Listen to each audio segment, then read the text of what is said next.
অপু বিশ্বাসকে কি বলে সম্বোধন করেন শবনম বুবলী? শবনম বুবলী বলেন, সিনেমা ইন্ডাস্ট্রিতে আসার আগে অপু বিশ্বাসের সাথে আমার অনেকবারই দেখা হয়েছে। তাকে আমি অপুদি বলে ডাকতাম। তিনি আমাকে খুব পছন্দ করতেন।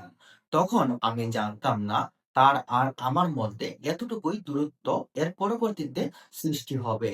অপু বিশ্বাসকে আমি খুবই সম্মান করি।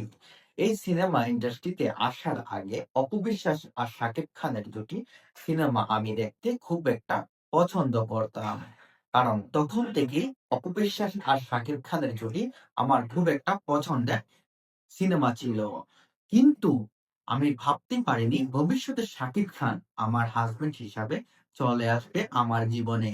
আমি জানতাম না অপু বিশ্বাস আর শাকিব খানের বিবাহ হয়েছে, তাদের একটা ফুটফুটে সন্তান আছে। যদি আমি জানতাম তাহলে আমি তাদের জীবনে কখনোই আসতাম না। কারণ আমার ফ্যামিলিগতভাবে আমার পরিবারে খুব বেশি পছন্দ করে অপু সাকিবের জুটিকে। কিন্তু অপবিশ্বাস আমাকেও খুব বেশি পছন্দ করে।